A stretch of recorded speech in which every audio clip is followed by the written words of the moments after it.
Afternoon.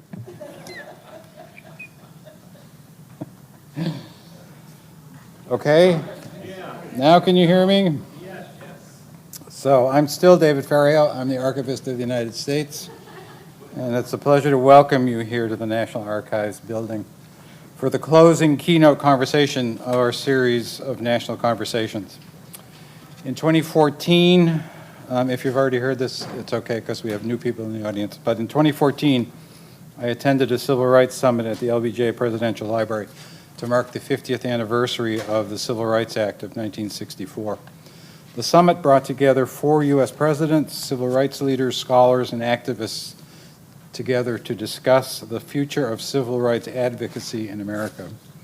One of the biggest things to come out of the conference for me was the realization that there is so much more to say about rights and justice 52 years after the signing of the Civil Rights Act. And the idea for the national conversations was born out of this need to continue these crucial discussions. As a federal agency, the National Archives is responsible for the Charters of Freedom, the Declaration, the Constitution, and the Bill of Rights, and for the collection and protection of 13 billion other records that tell the American story and its continued challenges and successes toward creating a more perfect union.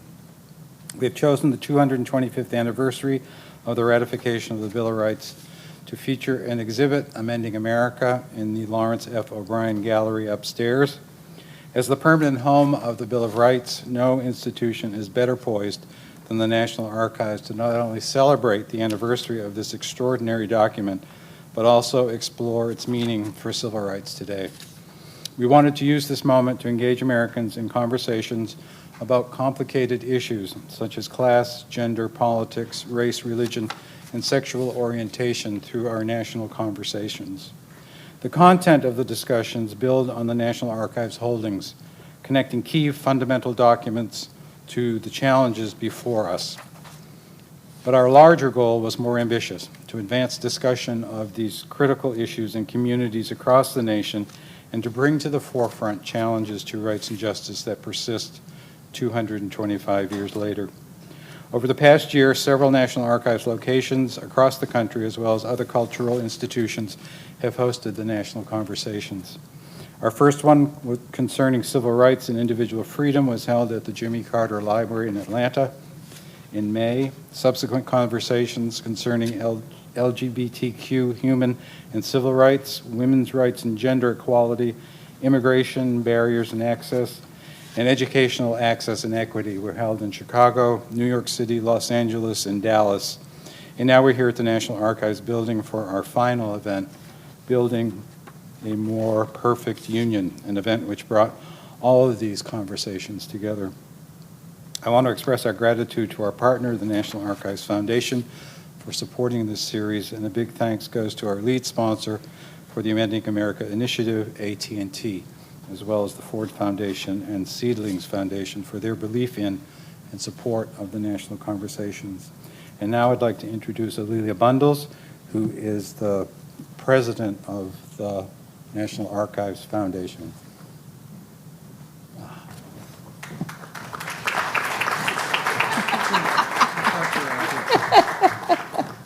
Thank you very much, David, and welcome to everybody on behalf of the National Archives Foundation Board, and welcome to those of you who are watching. It's always a pleasure to be here with the Archivist of the United States and his hardworking staff at the National Archives and our hardworking foundation staff who've been putting this program together really for a year and a half. As David mentioned, there have been programs in other cities, and tonight is the culmination. So we could not do this without our wonderful sponsors. We really thank AT&T as well as the Ford Foundation and the Seedlings Fund who have supported us throughout the programs that we've put on in different cities, as well as the Amending America exhibition. How many of you have been to the archives before? There we go. Stalwarts. Thank you all very much for your support. How many of you are members of the National Archives Foundation? Wonderful. Those of you who aren't here and online, please go to archivesfoundation.org and sign up. We'd love to have you as a member, and then you get priority entry when we have events. So I thank you very much for coming. I thank our sponsors, and I know you're going to enjoy the program.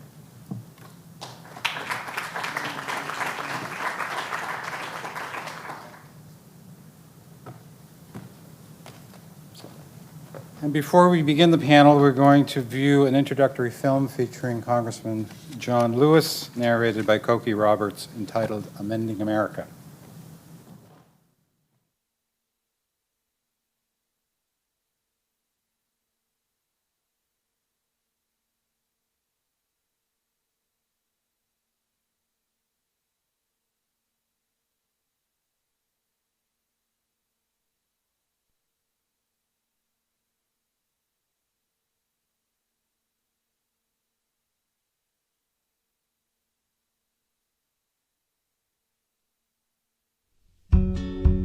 The Constitution is a living document. It is not static.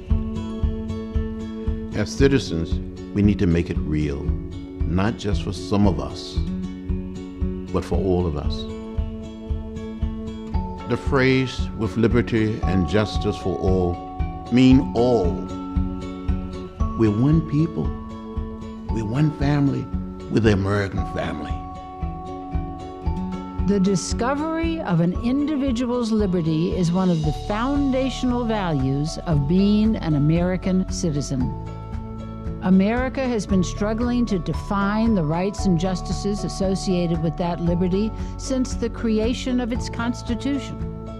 From this struggle evolved the monumental Bill of Rights and 17 more amendments to define and protect our liberties.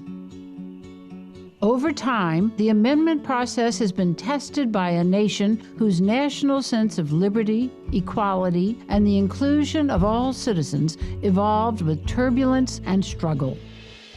When we were planning the March on Washington in August of 1963, I would hear Dr. King say things like, "We must learn to live together as brothers and sisters. If not, we will perish as fools." Freedom, true freedom, is not given by governments. Freedom is taken by the people.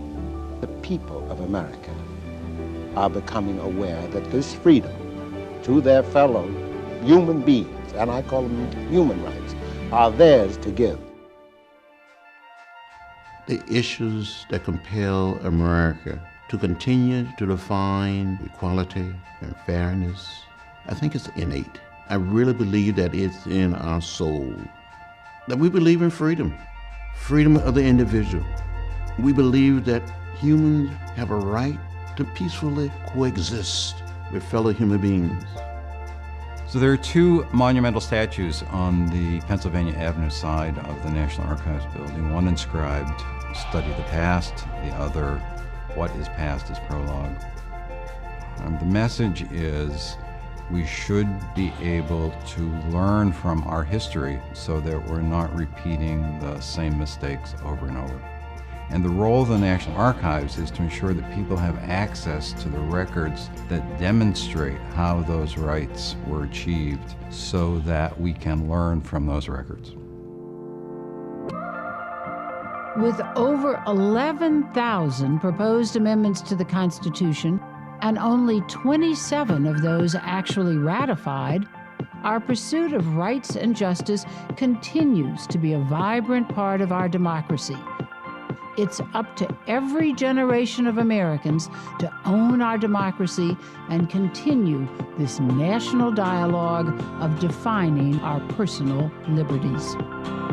It is very, very important for all of us as citizens, for all of us as one people, to take ownership of our system of justice. This is our democracy. It belongs to all of us. We must talk about it. We must debate it. We have to continue to fight every single day. If we do not, we will go backward. We don't want to go backward. We want to go forward and complete our effort to create a more perfect union.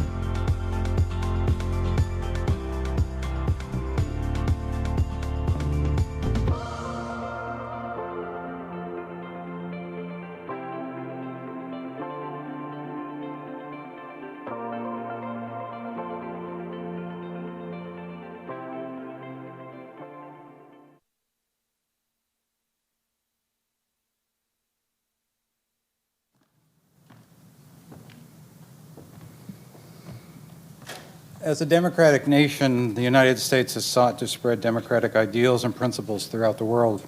Increased globalization has led to a rise of populism and nationalism on both the left and right. Striking a balance between an open global society and protections for national sovereignty and identity will be key to moving democracy forward in the 21st century. Our panel tonight will explore the role of the United States in an open global society. Our moderator this evening is Soledad O'Brien. Soledad is an award-winning journalist, speaker, author, and philanthropist. She's the CEO of Starfish Media Group, a multi-platform media production company dedicated to telling empowering and authentic stories on ranges of social issues. O'Brien anchors and produces the Heart Television political magazine program, Matter of Fact, with Soledad O'Brien. She also reports regularly for HBO's Real Sports with Bryant Gumbel and PBS NewsHour. She has appeared as an anchor or contributor on all three networks, is philanthropy editor of Worth magazine, and is a frequent author of op-ed pieces for publications like the New York Daily News and Huffington Post. O'Brien, who was anchor for two CNN morning news programs and their documentary unit, created the In America documentary series, Black in America and Latino in America, which continue to be produced under SMG and are subjects of an annual speaking tour. Earlier in her career, she co-anchored on Weekend Today and contributed segments to the Today Show and NBC Nightly News. In 2003, O'Brien transitioned to CNN, where she was the face of CNN's morning news shows for many years. Her coverage has earned her 3 Emmy Awards. Her coverage of Hurricane Katrina earned her and CNN a George Foster Peabody Award. She also received another Peabody Award for her coverage of the BP Gulf Coast oil spill. Her reporting on the Southeast Asia tsunami garnered CNN an Alfred I. DuPont Award. She's also the author of 2 books, her critically acclaimed memoir, The Next Big Story, and Latino in American. O'Brien was named Journalist of the Year by the National Association of Black Journalists and one of Newsweek's 10 people who make America great. In 2013, O'Brien taught at Harvard University as a distinguished fellow and was appointed to the director of the Foundation for the National Archives. In 2015, she joined the RAND Corporation's Board of Trustees. Please welcome Soledad O'Brien and our panel.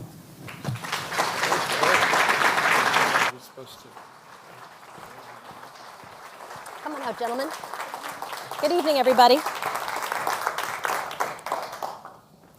So this evening, we're going to be talking about democracy and America's place in the world, and I'm going to introduce our panelists to you. We'll begin at the far end with Ambassador John Negroponte. He's a member of the Council on Foreign Relations. He became the first director of the National Intelligence, in April of 2005. Before that, he was the U.S. ambassador to Iraq. He worked in the private sector and served in 8 foreign services posts in Asia, in Europe, and in Latin America. As you know, John Negroponte has a 17-page bio. If you would like to know more about his illustrious career, you can find out much more. Next to him, of course, is Ambassador Stuart Holiday. He's the president and CEO of Meridian International Center, a nonpartisan institution that works to advance global security and prosperity through leadership and diplomacy.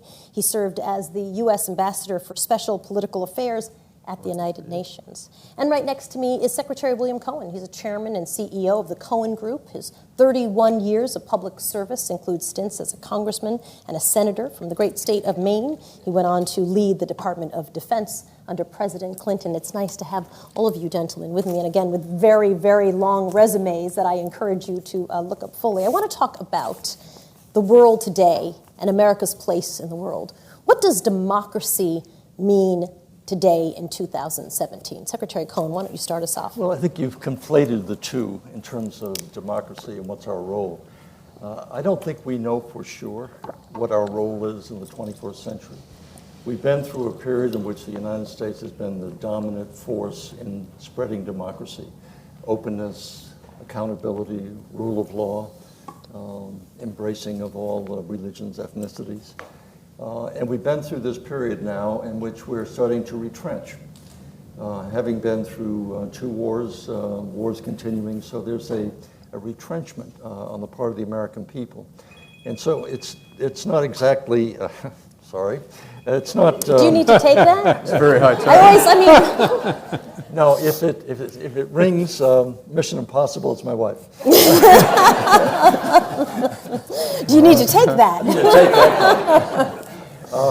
And so we're struggling now. We've tried to have an aggressive policy of promoting democracy. What we found is that you can't transplant a tree in soil that hasn't been fertilized.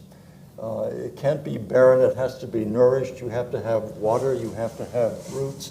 You just can't take our form of democracy and plant it. We've learned a very strong lesson in the Middle East. We're still learning it as we go. So I think it's harder to say what's our role. It depends on the leadership. President Trump campaigned on the basis of coming back. Come home, America. Let's take care of building here at home. Our infrastructure is crumbling, et cetera. So there was from the top saying we've got to take care of America first. No one campaigns on the notion of America second, or any other country second. But you can't be first unless you have friends and allies.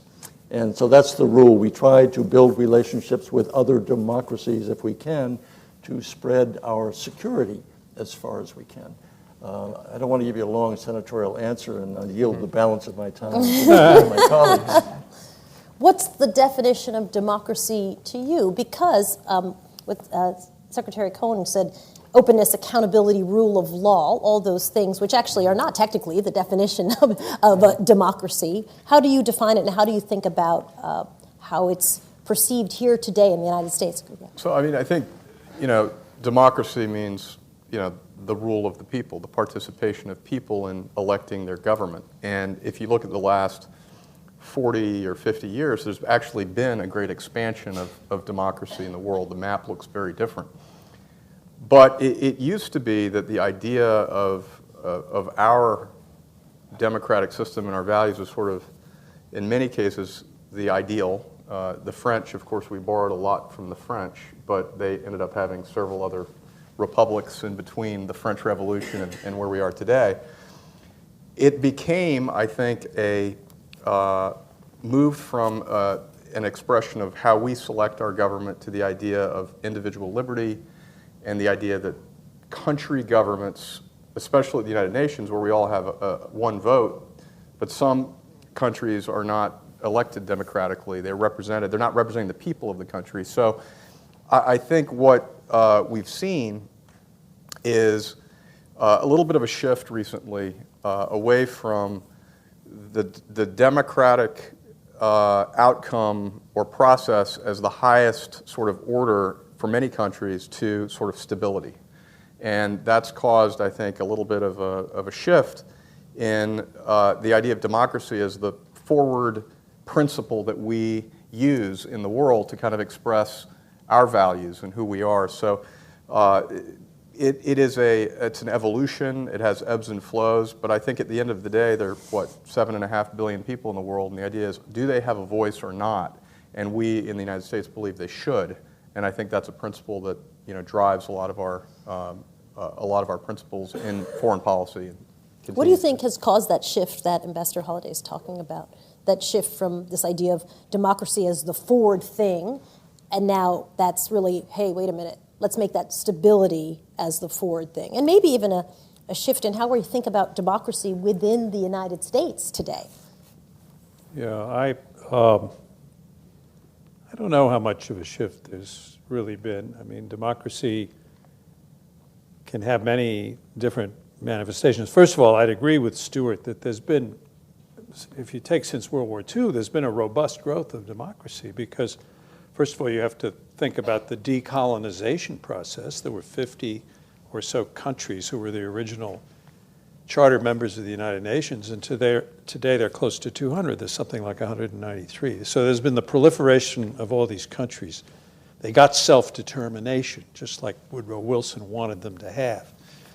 And most of them have gotten it now. Some people might even argue there's too much self-determination. I mean, should Kosovo or East Timor, you could argue about whether they had all the attributes really necessary to become an independent state. But then the next order of things, after having independence as a sovereign nation, and sovereignty of nations seems to be very much of a guiding principle of international relations, was the kind of system you had internally. And, well, there may be somewhat of an arrest in things at the moment, or a pause, or some setbacks in particular regions. We can talk about particularly maybe in the Middle East or certain other parts of the world. But generally, the march has been towards greater individual freedom.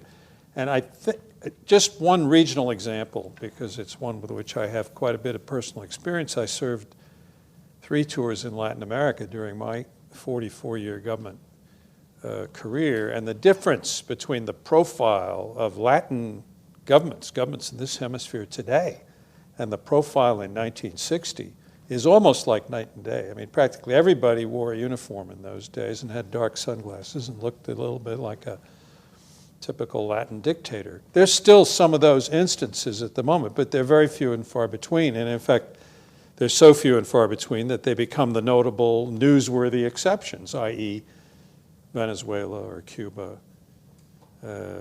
But a lot of countries have become democratic that weren't then. So I wouldn't say that the trend has reversed by any means. There may be some setbacks here and there, and I think that's the natural ebb and flow of things. But I think the direction is going to be towards democracy. And last point, I'm getting too long-winded here in my first answer, but would be modern methods of communication have been they can be both a tool of repression, but they're obviously a tool for self-realization, including political self-realization. And I think that's become a way that's become very supportive of the notion of democracy in many, many different countries. It's just hard to suppress information these days, a hell of a lot harder than it used to be. Yeah, anybody who follows the president on Twitter would agree with you on that. There is a panic, I think, if we turn for a moment to the United States. There is and I think it's fair to call it a panic, about what can democracy withstand? You know, people are talking openly like, is democracy today in America being challenged? What do you guys think of that idea? Well, again, it depends upon how you can have openness and also discipline. You know, a river without its banks is not a river, it's a flood. So the question then becomes, can you in fact have a democratic system? Ours is a republic, but a democratic system in which everyone's voice is treated equally and weighed equally, and then it's just a question of numbers. Well, if that's the case, then you don't need members of Congress. You just put a toll booth up and you can call it in, or Twitter it in, or tweet it in, I guess is more appropriate. And you don't need to have members trying to exercise judgment. What is troublesome to me is that we're taking the weighing of options and conflicting, competing interests. We're taking that judgment away from people that we elect. So now we turn to see what the latest poll is. This poll says the following, or these 10 polls show the following. And to me, that is contrary to our best interests. I think everybody has a voice, but not everybody should be heard in terms of weighing their voice at the same level. So that's part of the challenge of democracy. How do you have people who are elected to office to represent you, and yet you take away that ability of them to make the judgment by just the weight of numbers? So it's a real challenge, I think, in the future. When I was in Congress and the Senate, it used to be, for example, you were judged based on how you voted, which is fair. Then you go home and you explain it to your constituents.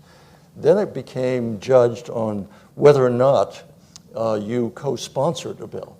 And if you didn't co-sponsor a bill, you would then definitely voted in a certain way on a particular group. Now it's not even that. Now the question is, if you don't announce in advance before you even have a bill sponsored as to whether you're pro or against it. Mm-hmm. So we're taking away the judgment factor, and I think that's harmful. I think in the short term, we're going to go to a much more executive-oriented policy where if Congress can't make decisions and there's a stalemate, well, it gives the executive more power. I think that's more likely in the short term. I think the long term, I agree with Ambassador Negroponte, that we'll swing back and see the restrictions, the limitations of having executive authoritative power without check, and then we'll come back to a much more balanced system. But right now, I think it's shifting. I think our democratic institutions are strong, but I think there are three areas that are of concern in terms of how they're used and what comes out of them. One of them is obviously the extreme partisanship you see, driven by members of Congress having to go back to their districts, raise money, the districts themselves and how they're shaped. So there's that piece. The second is what I would call a sort of an apathy in terms of, and maybe this, I know that my colleagues who are millennials don't like it when I say this, but the idea of ownership of our democracy and our process of participation, and to make sure that the responsibility of being a citizen entails not only taking advantage of this great country in terms of our security and our quality of life, but it means participating and being educated about the issues. And I think we have work to do there. And the third area is, unfortunately, I do think the media, in not attacking the media in any way, but it's a business, and there is always pressure to reach an audience that may agree with you and to double down on that. And I think that we used to have, I guess, Walter Cronkite, who could say something and everybody would say, well, if he's saying this, then there's obviously a canary in the coal mine about a particular issue. We don't really have that anymore. And unfortunately, there are also all of these blogs and independent voices, some of which are simply driving us further apart. And so those are three areas I think we need to keep an eye on, but the fundamentals of our institutions, I think, remain strong. I think we need to be careful. To Secretary Cohen's point about our political representation, I don't think the Founding Fathers envisaged a direct form of democracy. They didn't see this sort of Rousseauist town hall. This is not one town hall meeting of 360 million people. And that they stitched together a pretty elaborate political structure that was designed to buffer the political decisions that were made from all these different emotional inputs so that the legislative process could be sort of a filter for all of that. And we don't want to lose that. We don't want this country to have NGOs and so-called civil society making our political decisions for us, and based on how much money they can raise or how loud they can shout. So, I mean, I think that's an important problem. And the only other thing I would mention, and Stuart alluded to this, is democracy in this country, it does not mean that you have the liberty to be ignorant of the issues and ignorant of how our society works. And I find it a little bit disturbing how younger people seem to just practically have no interest in any of these issues. And I think that's basically not necessarily a very healthy situation. Does democratizing people's voice, you could argue media's more democratic, you're giving a perspective on the Walter Cronkite voice. Walter Cronkite missed a lot of stories that he felt were not interesting to him. So if you were a person of color, you might never see a story about yourself because someone sort of said, this is what's important. So by expanding social media and media generally, you could argue you're democratizing it. Is that then inherently divisive? When you start handing everybody a mic and they all get to have an opinion about something that's personally important to them?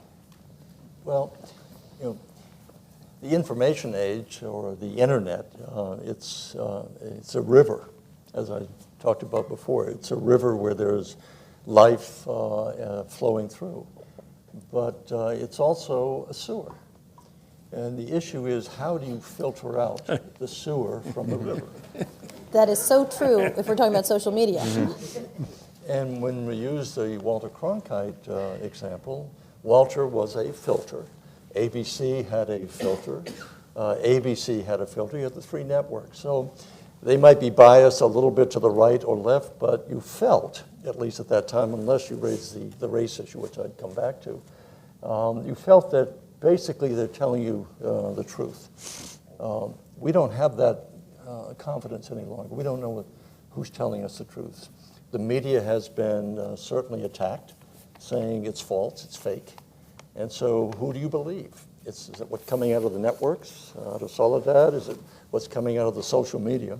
So if you don't have some kind of a filter in your mind in terms of what's new, what's real, and what's Memorex, what's fake, then you're in a kind of another world in which you're just kind of floating on a sea of uncertainty. So then it's kind of every person deciding for themselves or hunkering down and just going to the network or source that they feel comfortable with. That's happening in our daily lives as well. Does that damage democracy?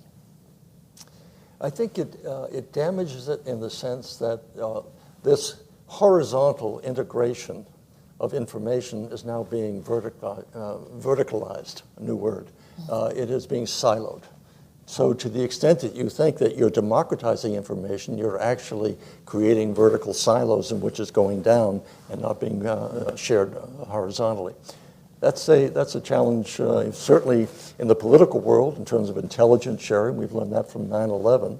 So how do you have information that you're sharing horizontally? But I think it's a real challenge to a democracy if you only are looking and listening to one voice that sounds exactly like what's the voice in your head, reinforcing it. That, I think, is not helping democracy, but hindering it. You also, I'm sorry, but just to jump in on this one particular point, besides the news and the media and people who are trying to influence you, I mean, citizens have to have some sense of the history of this country. I mean, you cannot operate effectively, it seems to me, as a full-fledged citizen unless you understand the basics of the history of our country. It's not that hard, but people actually have to take the time to learn it. Well, I wanted to key off John's point more broadly about being knowledgeable and being aware, which is, it's not just the citizens, it's also our political leaders as well. Because unfortunately, if we have a river and a swamp, you have a choice where you want to swim. And the political discourse today between political leaders is taking place through these, because they don't have relationships anymore, because there's not comedy, that it's taking place through the media and through these voices. Therefore, there's a reaction that's taking place where one person is expressing themselves and forcing another to immediately react to a characterization of what they said in a certain way, and it creates, frankly, the wrong kind of filter. So I think having a lot of voices is a great thing. The question is, do our political leaders and our elected officials need to get down in there and basically be sort of Gulliver and held down and be reactive to all of these voices, or should they show some leadership, vision, and a little bit rising above this fray? Let me give you one example from personal experience. When I was a young man, if you couldn't be president of the United States, the next best thing would be a United States senator. And during the time that I was growing up, the time I was serving, very few people left the Senate. You either died in office or were defeated. Rarely did any members leave. The year that I left the Senate, 1996, there were 14 members who resigned. And they did so for different reasons. But the fact was there was a sentiment that was pretty deeply felt that the rewards of public service were being drowned out, and that partisanship was starting to rise at a level where we weren't talking to each other. You couldn't be seen having dinner with the opposite members of the political spectrum. And that has taken a toll on the system. Now, I left thinking, well, new blood will come in, it'll get better. But it didn't get better until last night. I was at an event last night, which gives me hope. I was at an event in which there was a cross-section of senators all the way from Maine to Oklahoma. And they were sitting down talking about the need to inform the public about why foreign assistance is in our national security interests. Mm-hmm. Because it gets back to John Negroponte's point. Most citizens are completely unaware and don't care. Some of the senators were saying the constituents are coming up saying to them, you're spending half the budget on foreign assistance. And they said, cut it down to 10%. Mm-hmm. And one of the senators from my home state of Maine, Susan Collins, said, I'll take it, because it's only 1% of the budget that goes for foreign assistance. So we are not an informed public. And when you don't have an informed citizenry, then you have difficulty persuading the people they should respond to reason, rationality, and see compromise as something that is in part of the democratic system. Is cable news destroying democracy? Because I'll tell you this, if I said, listen, I have an amazing story to pitch. I want to talk about the rate and percentage of foreign assistance from the state of Maine to Oklahoma. Literally, you know what they would do. Go to public broadcasting. If I couldn't get Kim Kardashian to walk through it in some capacity, it would. No joke. This, yeah. So you have Angelina Jolie, so. Since he lost Brad Pitt, that we've had a little damage to that brand. But you know what I'm saying? There's the media. There's no one who would run that story, and if they do, because you could press it on, it would not be more than 15 seconds of a reader. There's no deep dive into how much money we spend on foreign assistance. Part of the reason, I think, that elected officials don't bother to talk to each other but go straight to the cameras is that's where the value is for them, right? They need to get out in front of a story. There's no upside to being seen negotiating. The only upside is to come up with a pithy statement to defend what they're going to do. No, let me tell you how, it's not only what you say, but how you say it.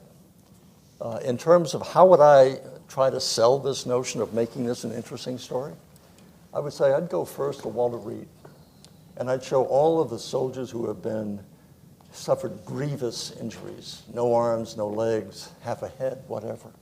And you can go out there and see that on any given day. And I would say, this is what we're sending our young sons and daughters into this world out there. There's a better way to try and influence world event than just resorting to the military. And if here's a way to do it, if you can provide assistance to a country so that they want to stay in their own country, that we help them have a rule of law, that we help transfer some of the benefits of our experience. You can sell that on the basis you're saving the lives of our kids, our sons and daughters. We are protecting the national security of this interest because we're providing this kind of foreign assistance. You put it in terms of, you want your sons and daughters to have to go through this in order to protect us, or is there a better way and a less expensive way? So it depends how you sell it. And if I could just add, there's also, the press likes the unexpected voice. And when General Mattis said, if we cut back on diplomacy, we're going to have to make more bullets, coming from him, it's news. Right. Coming from the State Department, it's not. And so we have to do an effective job of getting the word out about these things. What's been the role of globalization and upon nationalism? Do you think that globalization has discouraged? I think there are theories that globalization might discourage nationalism, but I actually think the opposite has been true. And I look back at my thoughts originally, and I thought, oh, well, of course I was wrong on that, but I don't think I was alone in being wrong on that. What has happened? So, huge subject.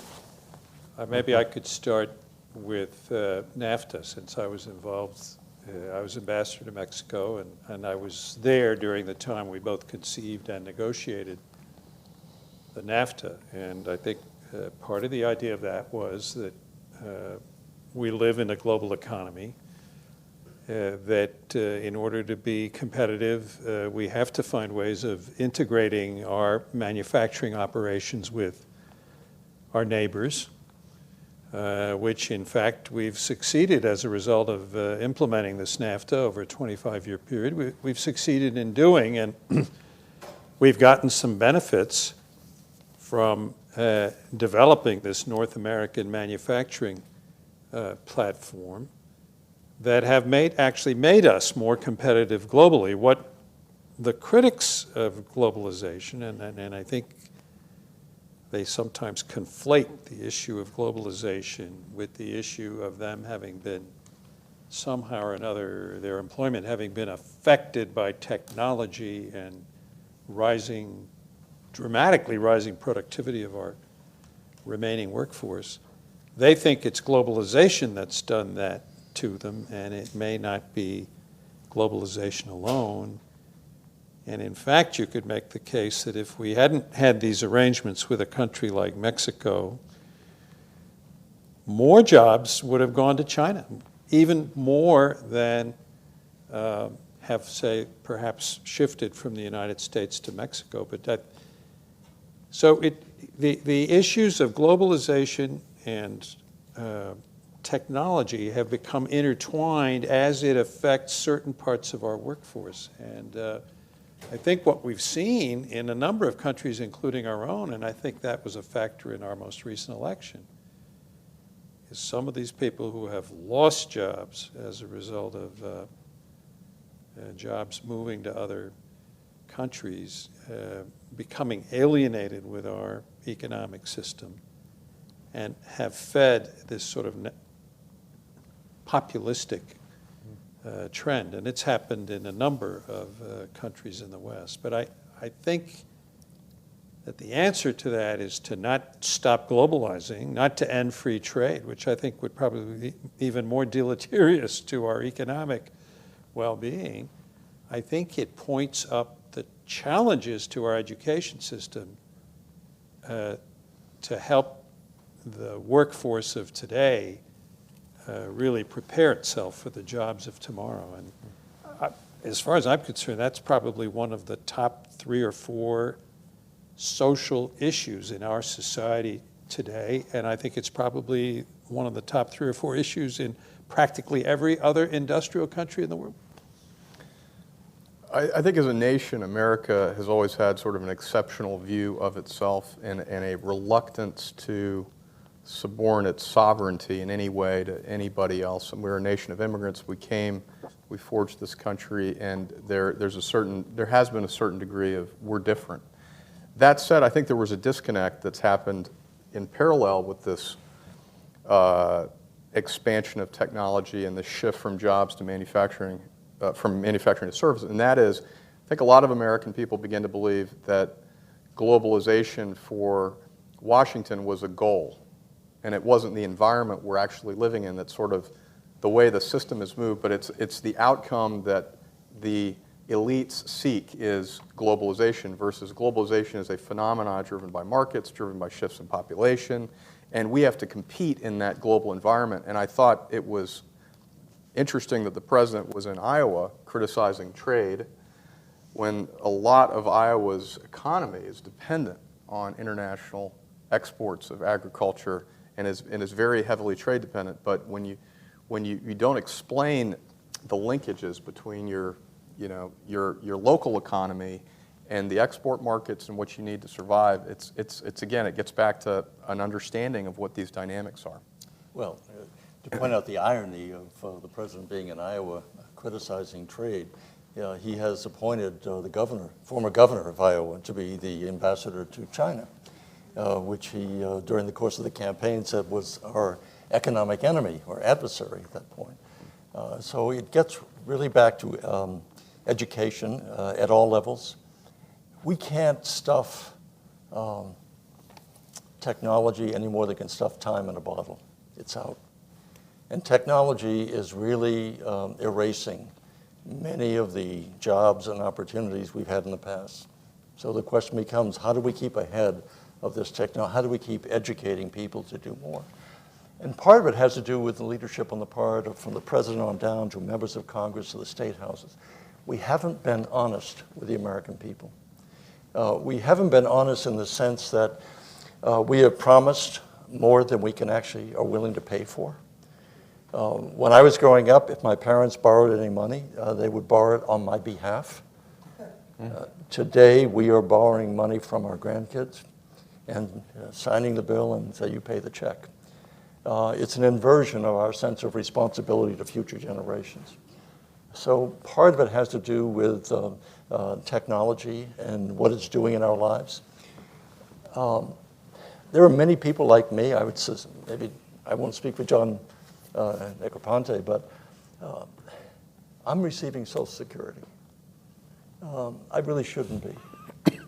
In terms of the people who are able to work beyond the Social Security age now, we're living longer. We hope to be 100. According to the latest in technology and medical science, there's a convergence taking place. They're predicting that within 20 years, we may be able to extend quality of life almost indefinitely. Sounds great for those of us who are on the end of that spectrum. But then there's a social problem involved. How do we pay for it? So we got people living longer, like me, still working, and yet we're depriving the youngest of our generations, don't have food to go to eat. We're not taking care of the people behind us. And so that means leveling with people. You can't take the position, you can take the position, we always do, saying that all the entitlement programs they're off the record. You can't touch them. They're entitlements, and no touching it, it's a third rail. You'll be defeated if you touch it. Well, we have to have more people willing to touch the third rail. Because as it's going now, there is no way that our kids and grandkids will pay the bill. So we're just pushing the problem off. Whereas if you explain to people, let's say that Social Security, I paid into it, I'm entitled to get it back. But let's treat it as an insurance program, that I pay an insurance bill every month and a life insurance bill and whatever. I hope I don't have to collect on it. But I don't get my money back. I'm buying a chance for my survivors. I think we've got to look at the entitlement programs in that fashion, make them equitable, deal with the poorest first and the lower income. But people who are in the upper brackets, I think we have to get into the subject of affluence testing. And the only Republican I heard even try to touch this during the course of the campaign was Chris Christie. It didn't last very long. He floated the idea and it dropped. But the reality is that we have to come to grips with our fiscal house is not in order. We are extending our debt almost $500 billion every year. How long can we continue to do this? So there's a revolution in thinking. It has to take place. That means being honest with the American people, saying, this is our predicament. Help us devise a way, support us in terms of laying out a plan. We had a plan a few years ago that Al Simpson was involved with, and that didn't go very far. But we have to get back to talking about fiscal rationality. We have to be fiscally sound, we have to be prudent in our foreign investments, and we have to be educated. John's point, we have to be educated. I go to T.S. Eliot, who said, where is the knowledge we have lost in information? And where's the wisdom we have lost in knowledge? So we have more information available to us than any time in the history of mankind. And yet we have less and less knowledge. Can I ask about education for a moment? If understanding how government works is critical to a functioning democracy, and we know, or I guess I'd say, if education is failing, then it undermines democracy. I just came back from spending a bunch of days working in Detroit, where 40% of the population is in poverty and 47% are functionally illiterate, where everyone raves about the fabulous coffee shops downtown and midtown, and the neighborhoods are literally look like prairies and farmland. And that's not just Detroit. There are many American cities that are really struggling to figure out what to do when manufacturing has left. How do you embrace education when the last 50 years of the story of education in Detroit has been a terrible story? It's not. It's been a struggle. Doesn't that impact democracy? Well, it certainly does. And, America has, our GDP has grown, but income inequality is a major issue. But it's not just about resources. We've also had a decline, I think, in the value of education in many communities, where it used to be that if you went to school and you got a college degree, that was your ticket. And I think we have to do more, not only in terms of innovating in education, but also in helping strengthen the fabric of these communities and societies to allow kids that want to go to school and excel and be public servants, that's going to be just as lauded as a short-term, perhaps, respect from their peers in their current environment. I think our higher education is still the envy of the world in many ways. Although I think there is a case to be made that there's a lot of theory being taught, and perhaps not, when you get out of college in terms of how you apply that in your career, maybe there's some additional vocational and practical knowledge that's necessary. But what you're talking about is really an economic issue that is impacting education, and that's a bigger question. Well, it's for every Detroit, or maybe for a Detroit, there's also a Pittsburgh or other places that I think have done better in meeting some of these challenges. I think it's going to require investment. It's going to require, these are questions of rebuilding communities. I mean, it's not only an educational issue. I think another thing that we can learn from perhaps some of our other Western democracies is the value of vocational training, which the Germans, for example, are a tremendous model of that. And I think that we're starting to try and emulate that more in some of our practices, the idea of training and apprenticeships and so forth. So I think maybe some new approaches to preparing youth for the life that lies ahead. If I could just add, you just sparked one thing. When I was in Texas working for the governor, vocational training was a very bad word because it intimated that you were having a two-track society, right? A society, and Japan has been criticized in the past for this, but where by the time you're 8, whether you're going to be going to college or not. But there are, with the Germans and others, new approaches where it's not an either-or binary situation. The vocational track may be the first step towards a full college degree. It's just a different way to get there. And I think that kind of creativity is very important. But the other piece is early childhood development, which you know very well. If you don't get to these kids early on, between, 3, 4, 5 years old, and you begin to stimulate, you begin to engage the brain, and we have a lot of kids who unfortunately are starting late in the game, and we really need to do more we can only as a country go as far as the citizens who are most in need, and we have a lot of citizens in need. It seems to me that we've lost confidence in our institutions, and that has the potential to undermine not only democracy here at home, but democracy abroad. If you look at the media, which we've talked about, confidence in our elected officials, confidence in our financial institutions at times, why have we lost confidence, and what's the potential impact, both here and abroad, of that loss of confidence?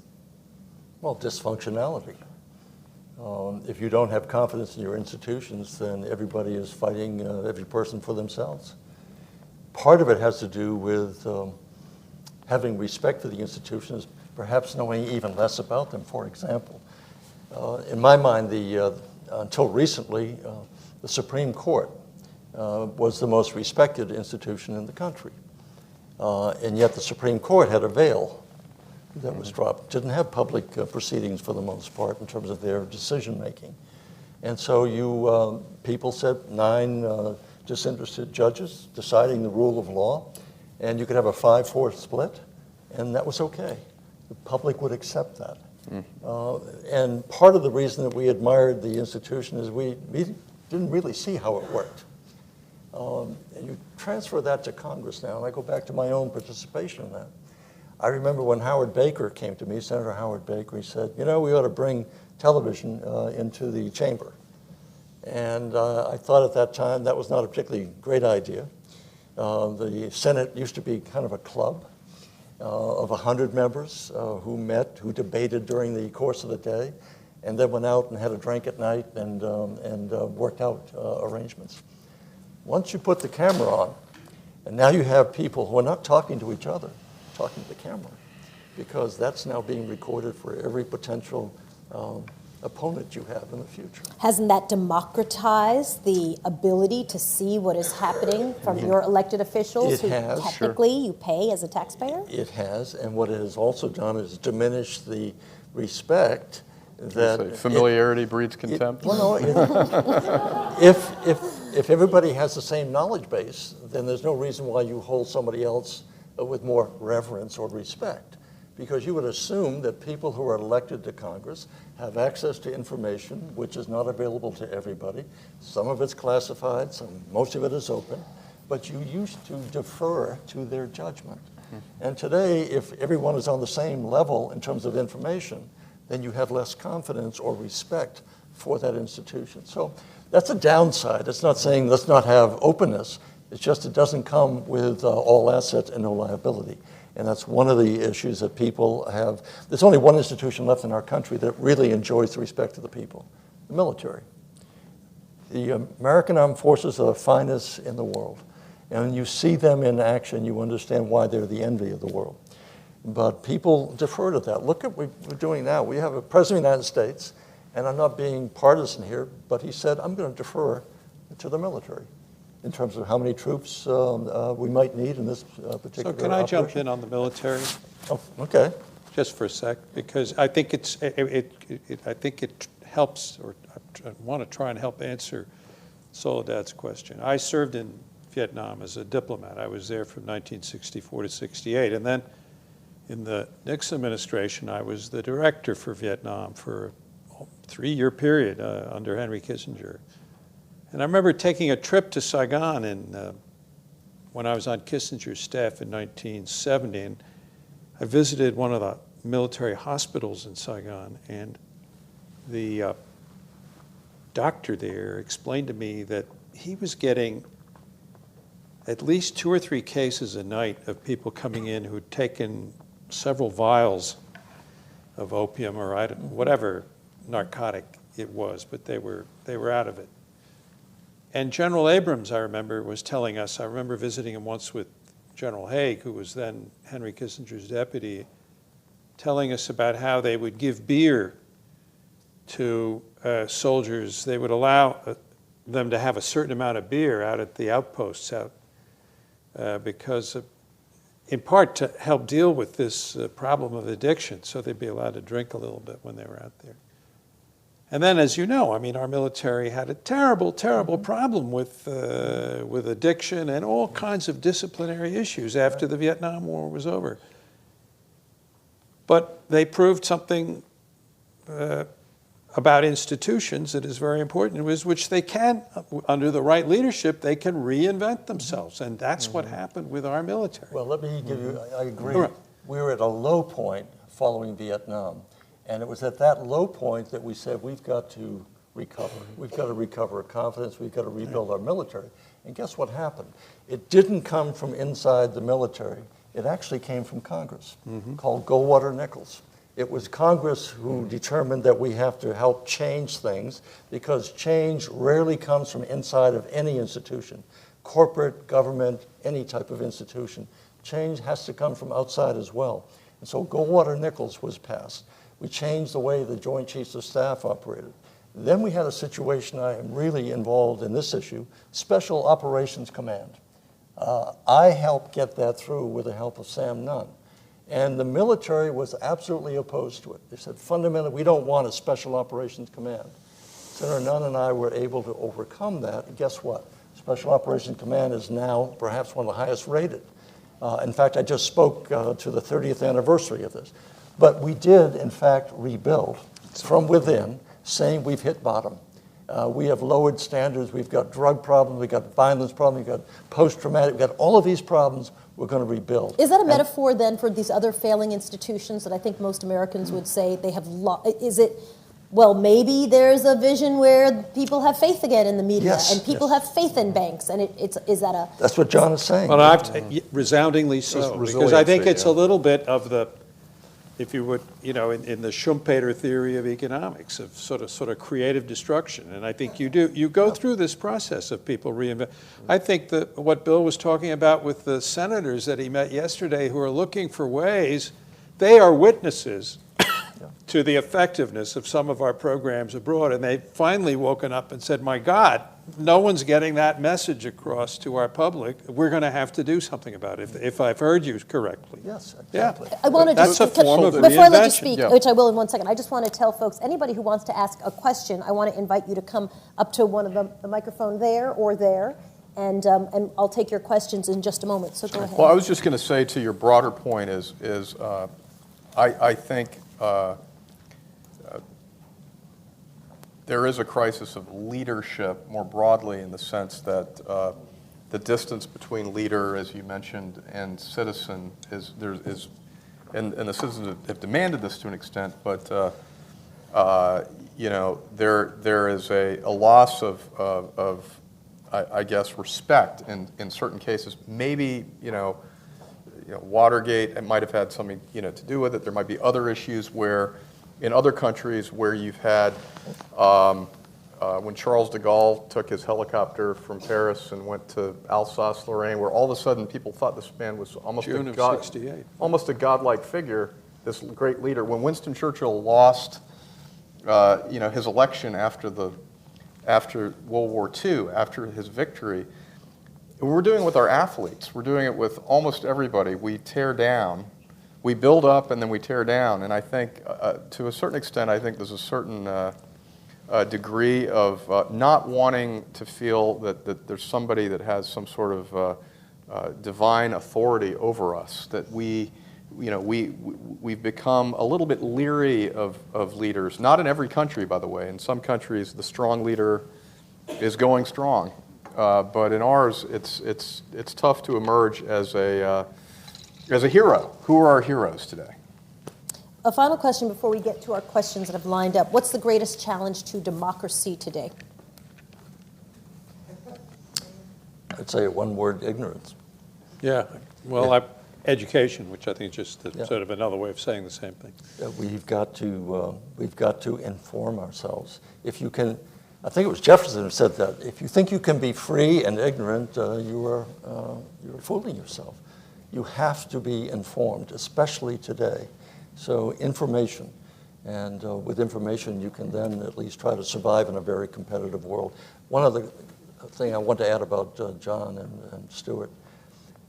The State Department today is being diminished in significance. And it's, I think, very dangerous to our country. There's an institution in which we house our diplomats who go out on the front lines. You mentioned Vietnam and elsewhere. They are doing the work. They are soldiers too. And they're on the front lines, exposed just as much as our soldiers are in many ways. And yet the State Department has been, the funding has been cut rather radically in terms of the budget proposal. And hopefully there are members of Congress who say, no. Mm-hmm. Rosa Brooks had a great book she wrote, said if everything becomes military, then the military becomes everything. Everything becomes war, then the military becomes everything. Mm-hmm. We don't win wars just by dropping bombs and bullets. We've got to persuade people that this is a better way of doing things. And I think our State Department is being injured, and I think it's one of the key ones that we have to restore credibility. But if education and ignorance are the biggest risks to our democracy, Yes. at a time when I think the word fake news and intentionally fake news is also part of our lexicon now, and we know our education system in many communities, if not struggling, is just out and out failing. You all are scaring me before we go to questions. I mean, if that's really the biggest risk to our democracy, I feel like we're knee deep in that risk right this moment. Am I unjustifiably concerned? That's what's going to spur action. in And our there's still country. plenty of intelligent and Yeah. educated and motivated and patriotic people who I think can help step up to that challenge. And America always, we rise to the challenge when it becomes untenable and it becomes intolerable. And, programs like this and others that are, sounding the call for more focus on education and civility, by the way, I think are critical. We're going to take questions. We'll start over here, and then we'll head over there. Can you do me a favor and introduce yourself before you pose your question to a panelist? And the only rule that I ever have is make sure there's a question in your question. Thank you. My name is Li Yang, and really thanks for all the presentation. It's so frank. But I think the democracy is really going downward, and our economy is going downward. And if you say that you don't really support to get your Social Security benefit, I think you had better take it, because a lot of people, they cannot get it. It's not because they're not entitled to it, but they are deprived of. And now in this world, it's getting complicated, because if you think about productivity, is supposed to be getting better, because all the invention, all the technology, high tech and everything. But it's really going backward if you think about this service. There's a reliability problem about our personnel, about staff, and they are hacking about your technology. It's not really from Russia, maybe from inside, maybe from FBI, or even they are controlled by the corporation or financial institution. So I just wonder, really to restore our democracy and then really improve our economy and our productivity, would you be able to help our administration say, we got to get rid of those disservice, so increase our productivity? That's the way we can improve our democracy and improve our election process. So let me stop you for a moment and ask the panel. So she's looping in democracy, productivity, and economics. Is that how you see it as well, that all those things are interconnected, that as that the democracy goes down, economics goes down, productivity is gone down? Well, you can have an authoritarian dictatorship where the economy is going up for a time.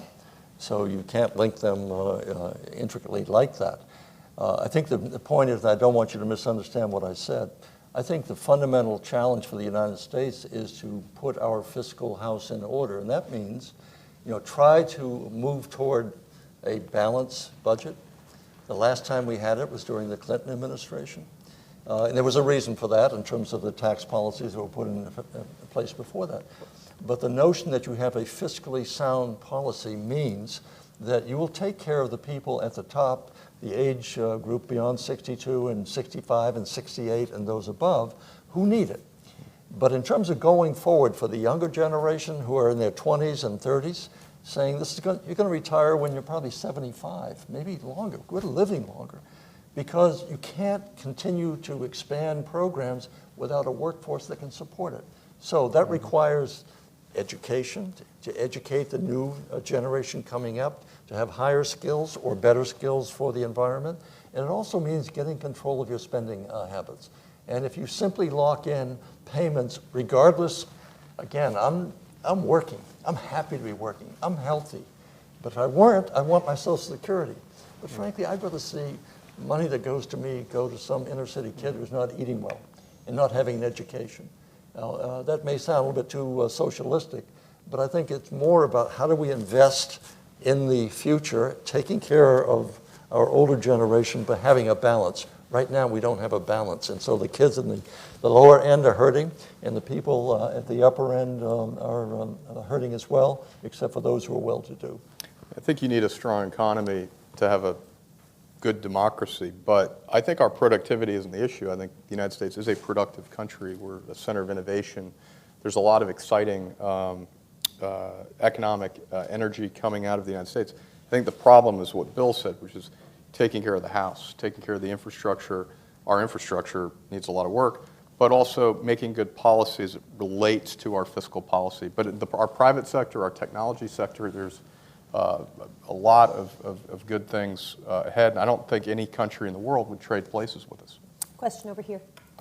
Hello, my name's Megan, and thank you so much to our distinguished panel. I've learned so much tonight. And I'd like to ask you about, you've all spoken about education. It's so important. So I just looked at that wonderful pie chart they have of the spending percentages, and I found 54% for defense, and then I found 6% for education. And so I'm just curious, having reflected on our discussion this evening and understanding how important education is so that we have a well-informed generation coming into leadership roles that you are in now. Thank you so much for your service. How do we provide that education, including, of course, civics, so they understand all about government? Thank you. I think that data you're talking about is probably the federal, it's probably the discretionary part of the federal budget, which is, of course, not the totality of American spending. And as you know, most education does not come under the direct purview of the federal government. It's localities for the school system, and then it's a mixture of private and public universities throughout the country, of which there are literally thousands. So I don't think there's necessarily a conflict there, and that I think we can make provision for our defense and for good education at the same time. I think where the problem arises is what Senator Cohen was talking about earlier, which is that the entitlements budget has ballooned, has mushroomed so much that there's practically no money left there's very little left for discretionary spending at all. And so we end up having anomalous situations where the people on the Hill and in the administration are talking about cutting tiny, relatively smaller budgets like the State Department budget to make up for some perceived defense shortfall. We're going to pay for increased defense spending by cutting the State Department. Go figure. I mean, how do you do that? So I think our problem is more the question of entitlements than it is the tension between security and education. But Bill will have a view, I'm sure. I agree with that. Yeah, we've got to put the emphasis on education. I spend time going to China frequently. How many engineers do you think they're turning out every year? I mean, it is enormous, the emphasis they're placing on science and technology. And yet you look at the United States, and from members of Congress and on up, saying that we deny science. Well, there's an alternative science. Other countries are placing their emphasis on science and technology. Why is it that the students who are immigrating, or the families who are coming to this country, from Asia in particular, why is it they do so well here in this country? Always at the top, because of the discipline within the family, the emphasis on education. So until we come back to recognizing that to be a serious country, we have to have serious-minded people. To be serious-minded people, we have to invest in their education. And that means making choices. Whether John had just mentioned, taking money away from the State Department is foolhardy. In order to do what? We are not making intelligent choices, and frankly, I'm happy to see what's taking place on the Hill, because Congress is saying, "Wait a minute, this is not right. It's not. It's short-term thinking, and it's dangerous, because our diplomats are going to help resolve the issues. Bombs and bullets, again, don't bring you peace as an end result. It helps bring you there, but the diplomats have to be at the table, and we're just saying we don't need them as much anymore." So it's education at our level, at the congressional, presidential level, all the way down to the people saying education is key to survival. If we don't have it, we won't survive as a first-rate country. Question over here. Hi, Grace Choi. Thanks so much for taking the time to be with us tonight. My question is going off of what was just discussed here. I mean, when we think about the three-legged stool when it comes to foreign policy and national security, it's development, diplomacy, and defense.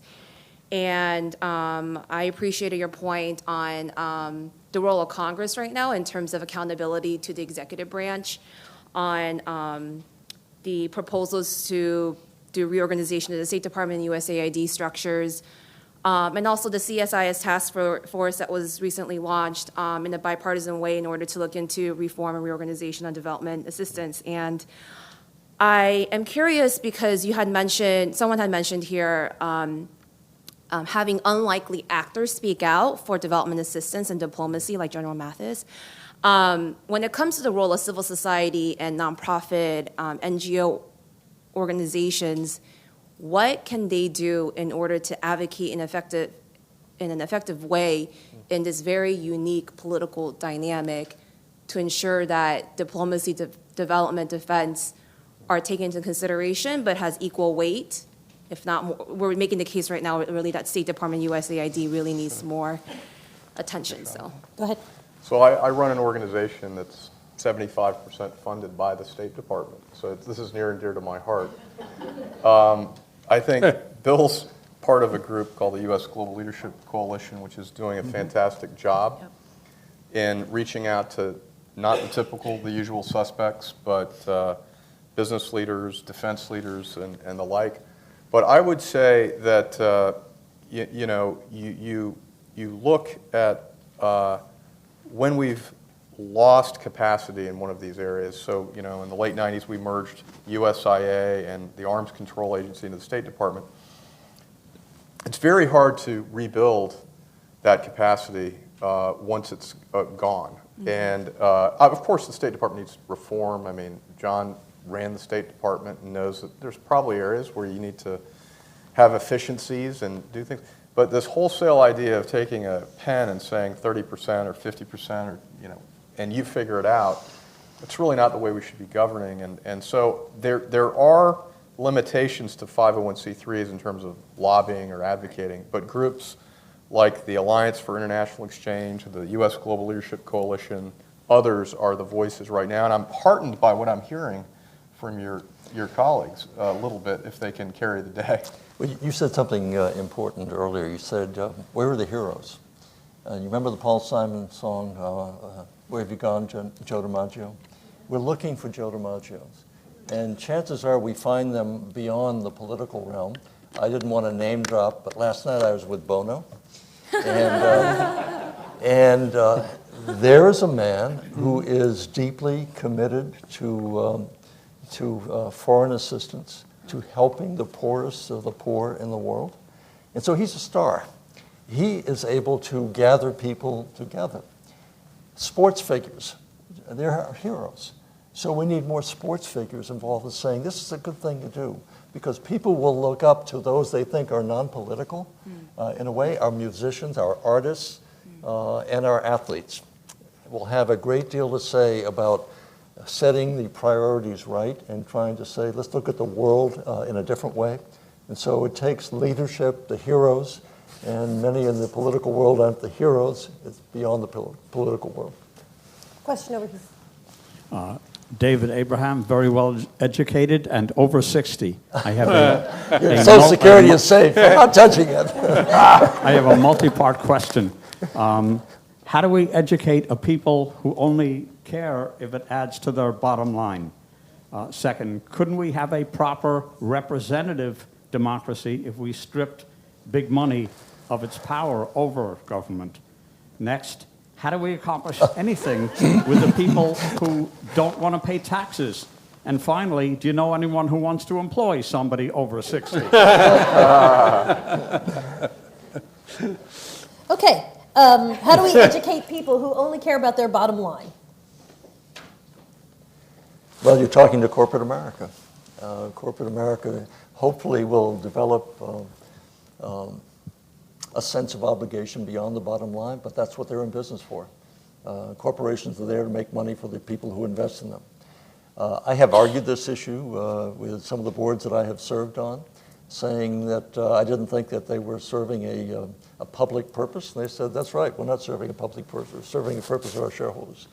So you then turn to NGOs. But do those two forgive me for interrupting, but those two things have to be mutually exclusive? Can't serving your shareholders at some point actually also serve the public in some capacity? But you raised the issue before. Suppose you have a a 30-minute session on television talking about how we educate our public. Would anybody sponsor that? National Public Radio or television might, NPR, but most corporations probably wouldn't support you. So you've got to present it in a different way. You've got to show there's a self-interest in that corporation in doing this, because maybe if they are seen as doing good work, that other people will have a better opinion of them, their sales will actually go up. So there's a balance that has to be struck, but basically corporations are there saying, how do we do more business and how do we reward shareholders for their investment? If you can show them that by having a good public service program, that you're thereby spreading the good word to other people, and that enhances their bottom line, you can make that case. And I think it's actually moved a little bit beyond that now when you see the CEOs of Apple and Microsoft and these other companies. Their employees are demanding that their cultures change. And I think time to the story about whatever happened to the CEO as, you know, a cardinal or a duke or somebody that was considered this, you know, almost the president of a little country. Secretary of Defense. Secretary of Defense. And those days are sort of over. Those days are sort of over. And I think what I've seen, and again, it's not perfect, but if a company's values are not aligned, you know, ultimately in a market to serve and help and have inclusive-ness among their employees. Uber. Yeah. Uber. Well, look what happened to that CEO.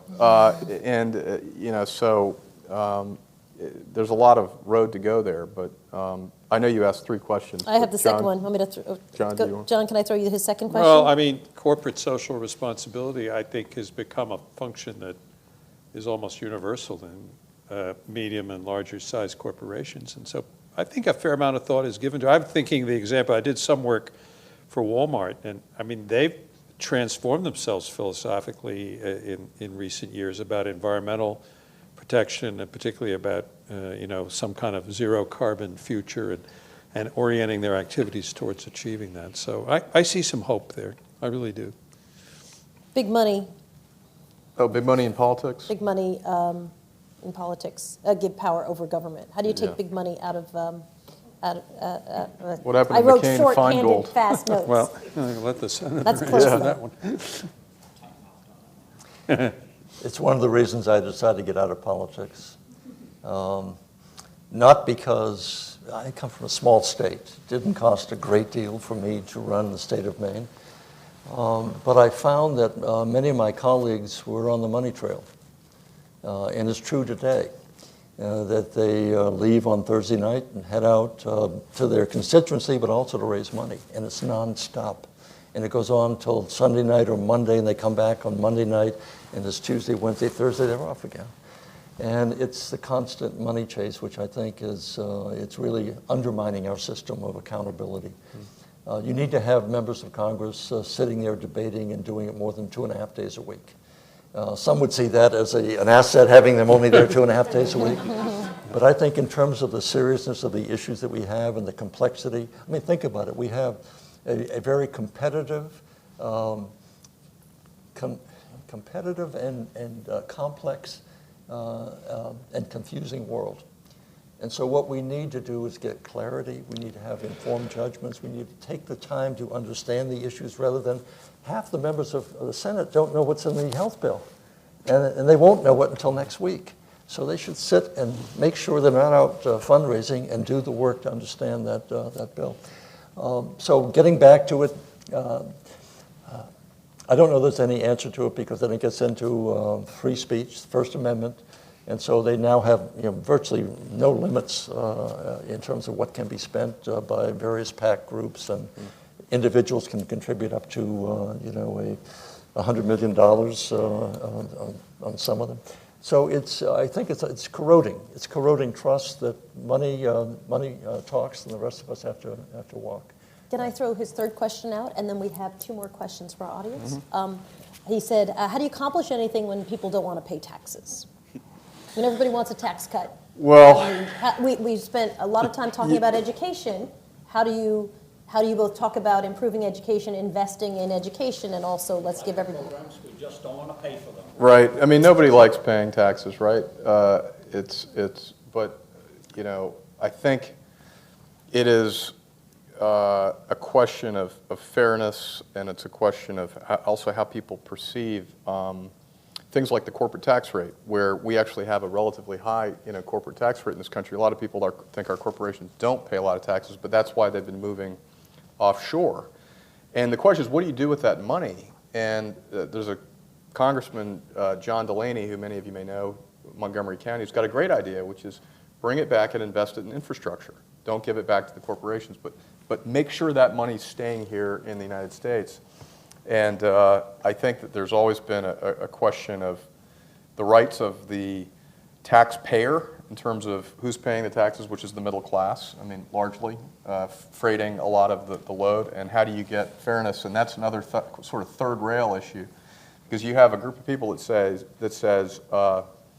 since the famous no new taxes pledge, that anything that looks like a tax increase, even if it's offset, is completely unacceptable. And but Ronald Reagan, Tip O'Neill, George Bush, these other people, they came together and compromised and figured out ways of fixing the tax code, and that hasn't happened since the 80s, late 80s. Question over here. My name's Noah Sleeper, a proud Maine native. So my question is, how do government institutions like the National Archives, the Smithsonian, the Library of Congress, et cetera, play a role in maybe filling the void of education and also kind of as almost arbiters of truth in sort of the alternative facts era? So since I sit on the board of the National Archives, I could probably answer a tiny bit of that, but actually I would love to invite David to answer that, because I think that, I know, surprise. What about all those to the podium? all those Because I tour think that's buses? What about all those tour buses on the mall? That's an excellent question about the role of the National Archives, and I think at a time when people are talking about what is truth and we're debating facts, the National Archives has a huge role to play. So sorry to put you on the spot, David, but. No, it's my favorite topic. We do consider ourselves the temple of truthiness here because we have the documents, and our role has been from the very beginning when Franklin Roosevelt created the National Archives. It was with the intention that the American public have access to the records, all of the records, the good stuff and the bad stuff, so that they can hold the government accountable for its actions. And we have fulfilled that mission throughout our history. One of the great reasons that we've had this series of conversations is we recognize the problem in American education today, especially K through 12, in terms of the lack of focus on American history and especially the lack of focus on civics. Kids today don't know how the government works. We feel a tremendous responsibility to compensate for that with our public programs, everything that we're doing online with our Docs Teach, where we have teachers and our own staff creating curriculum that teachers are using in the classroom with our primary sources. So it's a huge sense of our responsibility here. Did David ask you to tee him up for the answer? Yes. Thank you, David. And our final question tonight for our panel. Go ahead. Hi, my name's Colin Kerner. I'm also, I grew up in Maine. And I just... You've stacked the audience. That's kind of an interesting coincidence, isn't it? All right, Sorry. How many Mainers in the audience? Oh my goodness, a lot. And I also just wanted to briefly note before I ask my question, I'm 20 years old. I'm here with a couple other people my age, so there are at least a few millennials interested in politics. Yay. So you've all been talking a lot about the intersection between education, participation in democracy, and funding for social programs. And unfortunately, under the current Department of Education, it looks like there's going to be a lot of cuts towards education funding. And so I was wondering how you sort of reconcile that, and if you have a solution there or an idea for a solution. I don't think any of us on the panel can do much about that. We don't have a vote anymore. No, I just... So the answer to your question is that you're 20 years old and you're very involved and concerned about education. And what you have to do is become involved in our political process. Mm-hmm. I have a number of interns every summer, as many as 12 or 14, and they frankly are the people who give me hope. because I can become jaded and cynical and see the machinations that take place on a daily basis. And then I look at these young people who are coming in, and they're idealistic, they're committed, they know their future's at stake, and they want to participate. So I walk away every time I have a session with them. I bring in headliners to speak to them. I walk away and say, boy, there's something to be optimistic about. There was one subject we haven't talked about tonight. It's too late. And I promised I was going to say this at the beginning. I think until we deal with the racial divide in this country, we are not going to be able to move ahead as we need to do. It is deep. It is troubling. And I see it getting worse rather than getting better because we're dividing up into red state, blue state, and each group now is increasing the rhetoric, and the volley of that rhetoric is getting more intense and is now changing from rhetoric into gunfire. And so it's dangerous. And I think we've got to come to grips with that racial divide that's been plaguing this country for 300 or 400 years now. And that comes through education as well. And that means understanding each other and embracing each other for our humanity and not our differences. But that's a subject for another time. But it's something that occupies me because I happen to be married to a race woman. And that means every day is exciting to me. You raised race in the last 1 minute. Thank you for your question. That was an excellent question. Thanks for all of your questions. A big round of applause for the panelists. Thank you, gentlemen. I appreciate it. What a pleasure. Thanks for time. Thank you. Great to see you. Mike.